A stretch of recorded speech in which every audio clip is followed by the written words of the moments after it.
होने वाले विधानसभा 2024 के चुनाव की आज अर्ज जिन्होंने अर्ज दाखिल किए थे उनका अर्ज माघारी का आखिरी दिन था।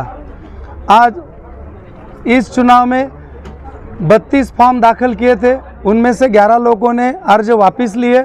अभी 16 उम्मीदवार चुनाव में खड़े हैं। उसमें से अपना 12 बलूतीदार 18 पकड़ जाति का सभी जाति धर्मों का मेरा उम्मीदवारी अर्ज दाखिल है। मालेगांव की जनता यही हमारा पक्ष, मालेगांव की जनता यही हमारा नेता है। ऐसी अपक्ष उम्मीदवारी, आज़ाद उम्मीदवारी से लेके हम चुनाव के रिंगन में दाखिल हो गए। इस चुनाव में हमको रिक्शा निशानी मिली है, बहुत ही बड़ी खुशी की बात है। मालेगांव मध्य में भी रिक्शा निशानी मिली आसिफ साहब को, और हमको भी हमारे सभी नेताओं के आशीर्वाद से मुझे भी अपक्ष में रिक्शा निशानी मिला है। इसीलिए मुझे बहुत खुशी है।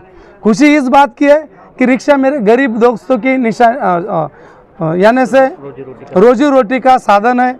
और वो निशानी में जो 2002 में जब पहला चुनाव हुआ था, 2004 में जो पहला चुनाव हुआ था, उसमें बहुत सारे लोगों की, मेरे रिक्शा वाले दोस्तों की तमन्ना थी, क्योंकि 1 साल पहले से बंडू काका ही उम्मीदवार है, ऐसा माहौल था। क्योंकि आज जो उम्मीदवार है सामने, उस उम्मीदवार ने 2 वर्ष पहले ही जाहिर शपथ ली थी कि दत्त मंदिर में और वडेल में ऐसे जाहिर जगह पे कि मैं कभी चुनाव लड़ूंगा नहीं, मैं हमेशा सेवा भाव करूंगा और सेवा भाव से ही मेरा काम चलेगा, मेरी ज़िंदगी में कभी चुनाव लड़ूंगा नहीं। लेकिन उनके दिमाग में दंगल का माहौल देख के ऐसा उनका तमन्ना हुई कि चुनाव लड़ना चाहिए। उनकी सोच बदल गई। हमने बहुत एकता से उनको, तुम्हारी इच्छा हुई तो पाठराखण किया, उनको सपोर्ट भी किया। लेकिन कुछ जो रिक्शा वाले थे, गरीब लोग, उनकी 2 वर्ष साल से आस थी कि बंडू काका ही आमदारकी का उम्मीदवार है। उनकी तमन्ना और आस को वह खत्म हो गई। उनको बड़ा दुख हुआ था। उसमें से राजेंद्र केदा, बच्चा सोयगांव के अनिल पाटिल, सानप चूड़ा वाले रिक्शा वाले सुरेश के चिंतामन, ये सभी रिक्शा चालक थे।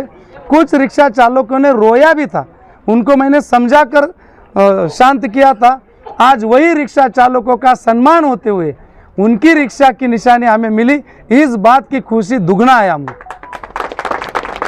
सभी मेरे मालेगांव की सभी आवाम को दिवाली मुबारकबाद करता हूँ और दिवाली की शुभकामनाएं देते हुए मालेगांव शहर में, जनता में सभी तरफ प्रगति हो, कामयाबी हो, आपस में भाईचारा बने रहे और राष्ट्रीय एकात्मता आगे बढ़े, यही प्रार्थना करता हूँ, यही शुभकामना देता हूँ।